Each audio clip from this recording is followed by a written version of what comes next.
menyaksikan keindahan petanaman, tapi tempat di mana kita bagian dari alam. Dalam bahasa Indonesia, taman itu satu kata. Dalam bahasa Inggris ada dua. Satu namanya garden, satu namanya park. Pusing mengatasi banjir dan macet, pejabat Gubernur DKI Jakarta Heru Budi Hartono mengungkapkan lebih suka menanam pohon. Ia mengklaim alasan ia kerap kali menanam pohon di berbagai titik di ibu kota, yaitu untuk menghijaukan Jakarta. Dalam kesempatan itu, ia memamerkan kinerjanya selama 3 bulan menjadi PJ Gubernur DKI Jakarta. Selama 3 bulan ke belakang, ia telah menata 238 taman. Hal itu dilakukan untuk menghijaukan ibu kota. Pemprov DKI Jakarta bakal terus giat menanam pohon di berbagai titik di ibu kota. Untuk diketahui, Heru Budi Hartono dan Wali Kota Jakarta Barat, Yani Wahyu Purwoko, dan Kapolres Jakarta Barat, Kombes Pasca Royce, menanam pohon jenis tabebuya di Taman Sensori. Ia pernah menanam pohon di Taman Marga Satwa Ragunan, Jakarta Selatan.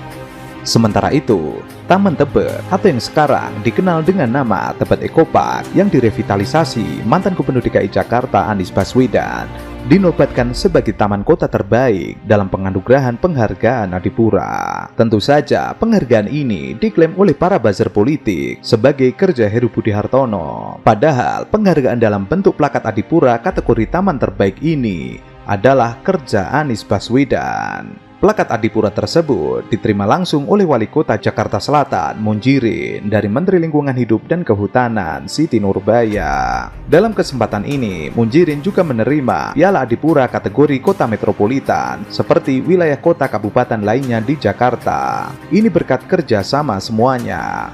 Penganugerahan penghargaan Adipura ini digelar di Auditorium Dr. Sujarwo, Gedung Manggala Wana Bakti, Jakarta Pusat. Taman Eco Park dikelola Dinas Pertamanan dan Hutan Kota DKI Jakarta untuk menjadi ruang publik atau ruang ketiga di Jakarta. Taman ini dibangun bukan sebagai tontonan, teman-teman, sebagai tempat bermain, sebagai ekosistem yang hidup, bukan saja untuk manusia, tapi juga untuk semua makhluk yang ada di sekitar. Selain ruang publik yang aman, nyaman, dan setara bagi warga, Tebet Eco Park bisa diakses gratis untuk menikmati keindahan alam terbuka di tengah kota. Konsep Eco Park di taman ini semakin terasa dengan pengaplikasian vegetasi dan tanggul alami, serta teknik soil bioengineering di saluran air yang ada di dalam taman. Selain membantu meningkatkan kapasitas tampungan air hujan, pendekatan ini juga menyerasikan kembali saluran air dan taman yang dilalui sebagai satu kesatuan ekosistem yang alami. Dengan demikian, kualitas air dapat diperbaiki dan keanekaragaman hayati dapat dipulihkan. Tebet Eco Park diresmikan Gubernur DKI Jakarta Anies Baswedan pada 23 April 2022 lalu. Taman ini merupakan revitalisasi dari Taman Tebet. Nama Eco Park dihadirkan untuk memunculkan keindahan alami melalui pemulihan ekosistem dan ruang terbuka hijau dan biru dengan fasilitas taman yang bisa mengakomodasi aktivitas warga. Tebet Eco Park menurut Anies lebih dari sekedar membangun tempat interaksi. Taman ini menjadi tempat mengirim pesan kepada penghuni kawasan urban bahwa kawasan urban yang dulu diasosiasikan beton pencakar langit dan beton yang mencekram bumi, di tempat ini diubah menjadi tempat kehijauan dan kebiruan bersatu.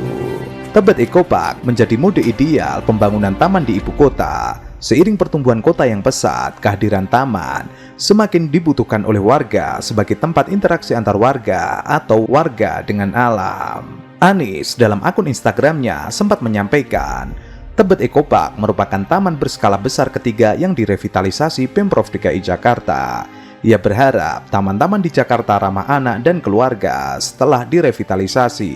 Tebet Eco Park adalah taman berskala besar atau taman grande ketiga yang direvitalisasi oleh Pemprov DKI Jakarta setelah Taman Mataram dan Taman Puring. Taman-taman kota di Jakarta direvitalisasi menjadi taman dan ruang terbuka hijau yang ramah anak dan keluarga. Selain itu, taman sebagai sarana interaksi warga yang dapat diakses oleh siapapun, termasuk penyandang disabilitas. Dalam unggahannya, Anies juga menyertakan foto-foto momen berkeliling di Taman Eco Park. Anies juga bertanya apakah masih ada yang kurang dari Tebet Eco Park. Ia mengajak warga menyampaikan saran soal Tebet Eco Park lewat aplikasi. Namun, Pemprov DKI Jakarta memutuskan menutup sementara Tebet Eco Park Jakarta Selatan. Taman ini bakal ditutup hingga akhir Juni mendatang. Penutupan dilakukan setelah semraut PKL dan parkir liar. Pemprov DKI Jakarta telah melakukan rapat untuk mengambil langkah antisipasi keramaian di Tebet Eco Park. Pembangunan Tebet Eco Park lebih dari sekedar untuk membangun sebuah tempat interaksi.